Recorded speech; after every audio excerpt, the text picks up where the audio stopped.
হুজুরের মাধ্যমে জি জি তুমি করাইলা বলছে তোমার স্বামীর একটু পরকী আছে এবং হুজুর মাধ্যমে তাকে সতর্ক করতে পারো। হুজুর এখন একজন দুজন হুজুর দ্বারা আমাদের তদবিরটা করাই দিই। আমাদের হুজুর এখানেই যায় যে যাবে। স্বামী যে দেশে থাকে দেশে দেশে যাবে। জি জি বাকিটা আপনার জন্য কিছু আপনার নিয়ম কানুন বলে দেবেন। জি, জি। আমি বলে দেবো আমার সব কিছু আবার স্মরণ করবেন, তবে এখন না, জি এখন স্মরণ করবেন। জি হুজুর জি জি বলেন। যে আমার সাথে যারা যারা মিতাকাঙ্ক্ষী আছে এরা আসলে কোথায় অনেকদিন তো আমার সাথে সাক্ষাৎ দেখা নেই। ইব্রাহিম সাহেবের সাথে কোনো সাক্ষাৎ এখন অনেকদিন ধরে হয়নি। আসলে ওনারা কি আমাকে ভুলে গেছেন? ওনারা ভুলে নেয়, ওনারা আসলে অনেক দূরে আছে এখন। তাই না? ওনারা দূরে আছে, এখন যোগাযোগ করতে পারবে না।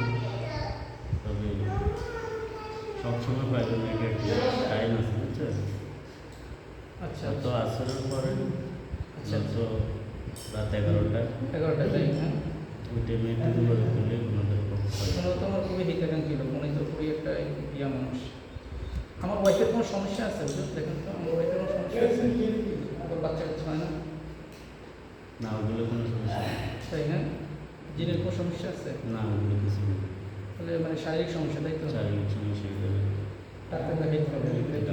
ডাক্তার অনেক তাহলে আবু খাইবের সাহেবের ইয়েটা আমি কাটে দিতেছি যে আপনি একটু জি জি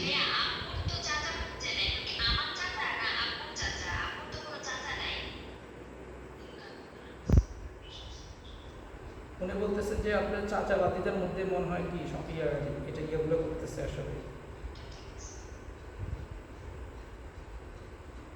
এখন ওনার সাথে আপনার হুজুর দিয়ে দিবেন, হুজুর এখান থেকে দুজন ইয়ে পাঠিয়ে দিবেন, ঠিক আছে? ওনার কাজগুলো করে দিবেন, এখন কথা বলছেন, দুজন হুজুর পাঠিয়ে দিবেন এখন।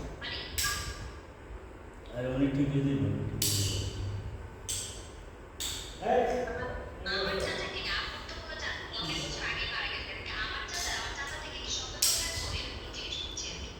আসলে আপনাদেরকে বলতে কি আমরা কারোর ক্ষতি করতে চাই না। আপনারা আপনারা বাড়িতে ঝগড়া করবেন, এটা আমরা চাই না।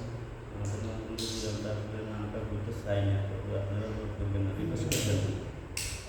তবে এটা আপনাদের আপন করুন, বেশি কেউ না, কিন্তু কেউ না। কথা বলছেন এখন আপনার চাচা আছে কিনা? আপনার চাচা থাকলে চাচা বাচ্চার মধ্যে কোনো সমস্যা আছে কিনা?